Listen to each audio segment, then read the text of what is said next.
Shout out to my brother Joey, who is my behind the scenes YouTube director.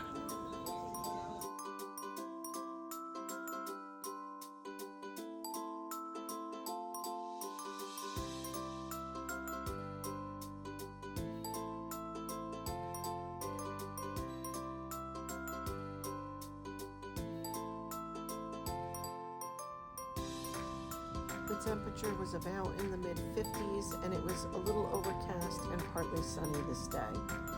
Unusual, it typically rains 70 to 80% of the time. Sitka is essentially an island, so everyday goods are expensive. A Big Mac is $12, a loaf of bread is $7, and a gallon of milk is $10. In the 1920s, a politician by the name of Brady collected totem poles from around Alaska, showcasing them at various locations, venues, and World's Fairs. He was looking to bring awareness about Alaska and the native people. Sitka National Park is the resting place for this collection of totems.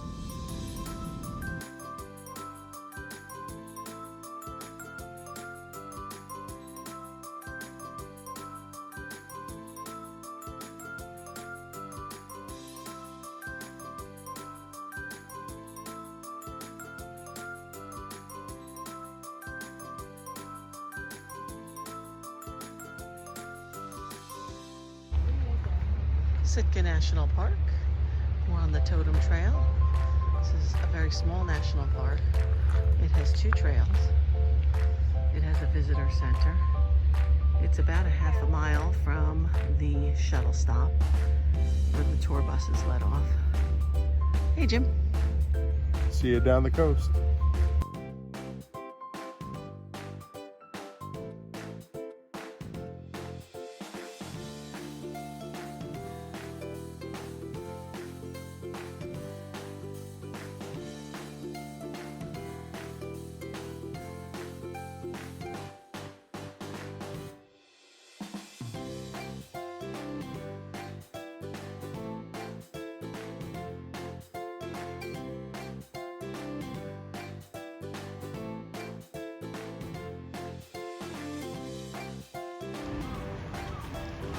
During the salmon spawn, the salmon swim upstream to lay their eggs. After they lay their eggs, they die. These salmon are between 3 and 5 pounds apiece. There were some dead salmon scattered along the shores. We saw this at several locations we went to.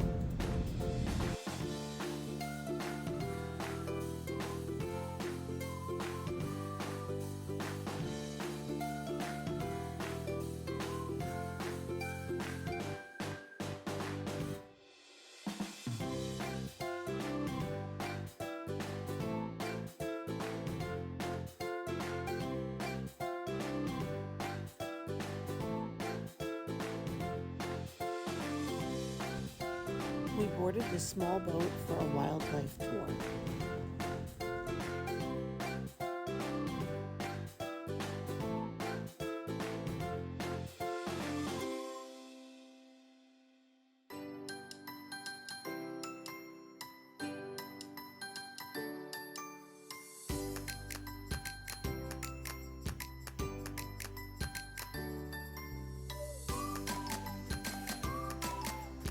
Didn't wind up seeing much sea life at all, or wildlife, but the scenery was beautiful, and it was a terrific boat ride, and it was a really nice tour of Sitka itself from the water.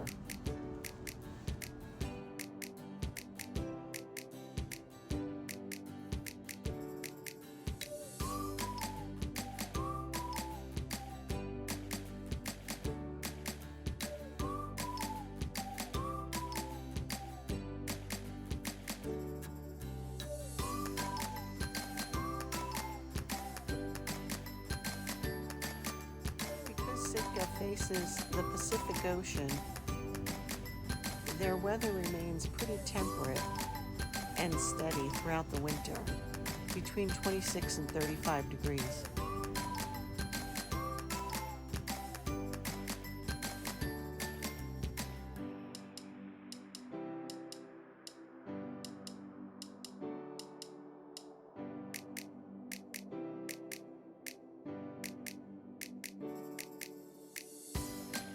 The average precipitation in Sitka is 130 inches per year.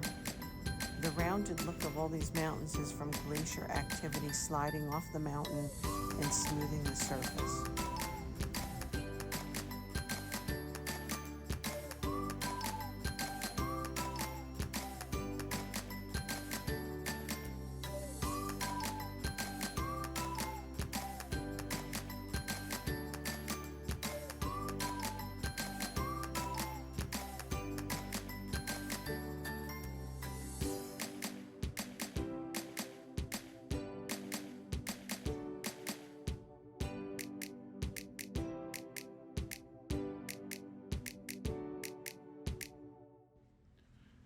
In the last 250 years, the glacier has retreated over 65 miles. In some places, the glacier was more than 4,000 feet thick. And that's what created this beautiful bay. Notice the color of the water? That comes from the glacier silt or glacier flour. That's the silt that is created from the movement of the glacier down the mountain and suspends into the water.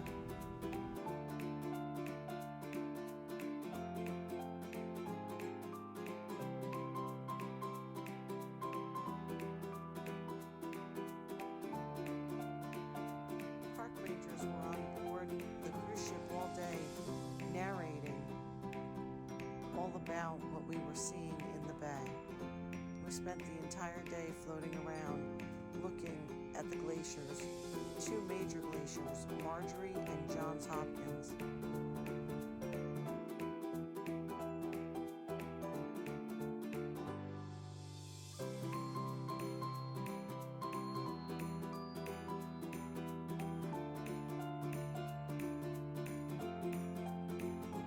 Everyone spent the entire day outside. It was a magnificent sunny day, very, very unusual. With such clear skies, one of the rangers had never seen the glacier, the top of the mountain itself, because the skies are not usually this clear.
taking a break for hot noodle soup.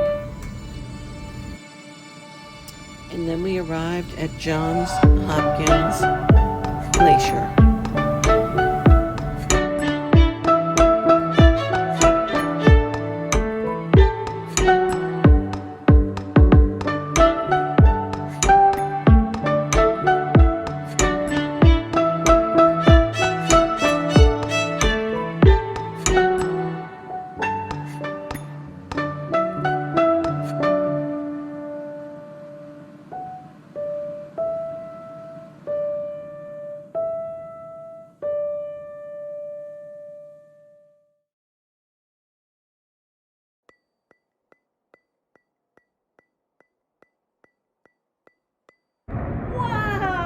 There's a big one.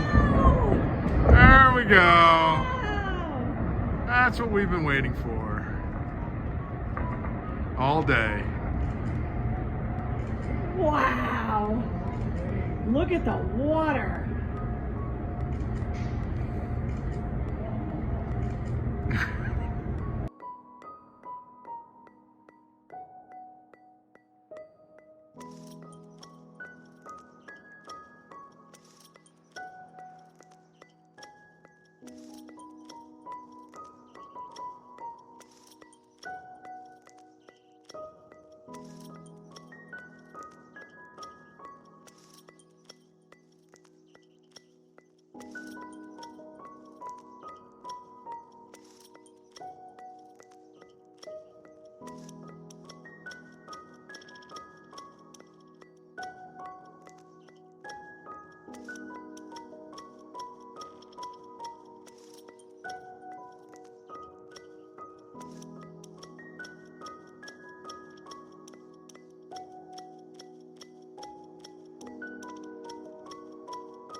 We boarded the White Pass Railroad train. An old caboose they set up in the woods for overnight hikers to the glacier.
Our whole train ride was narrated, and it was really very interesting to hear the story of the White Pass Railroad being built between 1897 and 1899. This is the railroad that came to service those who were seeking their fortune in the gold rush. They literally carved this railroad out of a rocky mountain, including 2 tunnels and a steel bridge. There was a lot of men working on this project in the 2-year period, as many as 35,000 they estimate, throughout the time frame it was being built. The railroad was built at a cost of $10 million at the time, and the Canadian engineer project manager was a guy by the name of Mike Haney.